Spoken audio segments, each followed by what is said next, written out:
নমস্কার বন্ধুরা, মালা রান্না বান্নার স্বাগতম। এই যে আমার ঘরে সরস্বতী পুজো করেছি আজকে।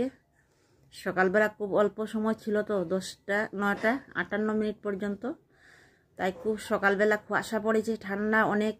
ভোরবেলা উঠেছি, উঠে তো সব কাজ টাজ করে পুজো দিয়েছি। অনেক ঠান্ডা লেগেছে, ঠান্ডা লেগে আজকে পুরো দমে আমার শরীর খারাপ করেছে। আমি পুরো বিছানা শয্যাগত হয়ে গেছি, বিছানায় আছি এখনও।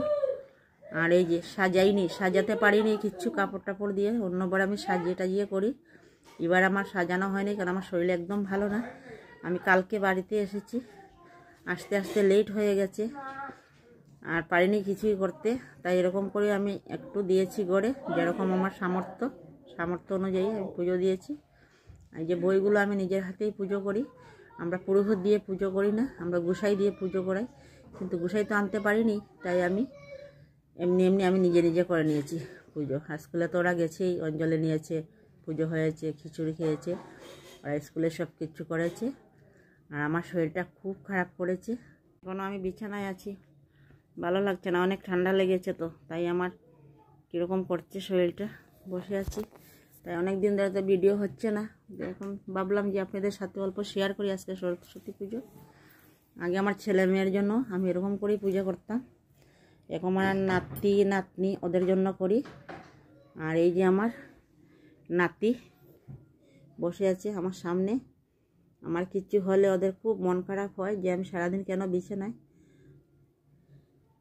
আর কি করব, বুঝ যখন থেকে হয়েছে, মা বাবা চলে গেছে, জোয়ান সময় মরে গেছে ওরা, স্বর্গলাভ করুক ওরা। তো দুনিয়াতে এখনো খুঁজে পেলাম না যে আমার আপন কে। রক্ত দিয়ে দিলেও, একদম জান দিয়ে দিলেও আপন কে খুঁজে পেলাম না এখন পর্যন্ত। দুনিয়াতে আপন বলতে কেউ নেই, মা বাবা ছাড়া দুনিয়াতে আপন কেউ হতে পারে না। যতদিন শরীর চলবে ততদিনই ভালো, শরীর না চললে সবই সব ব্রেতা হয়ে যায়। অনেক কথাবার্তা শুনতে হয়। গরিব হয়ে গেছি, কি করব, কিছু করার নেই। আমার ছেলেটাও চলে গেল অকালে, 27 বছরে। ওর বাবাও চলে গেল অকালে। আর আমি আর এখন মানুষ হিসাবে একদম মানে আমার মনের গতি খুবই খারাপ, খুব খুব খুব খারাপ থাকে, সব সময় চিন্তার মধ্যে থাকি। আর কি করব, কিছু করার নেই বন্ধুরা।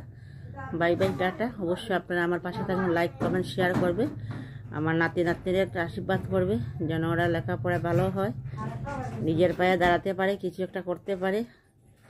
বহুত অসুবিধার মধ্যে আছি।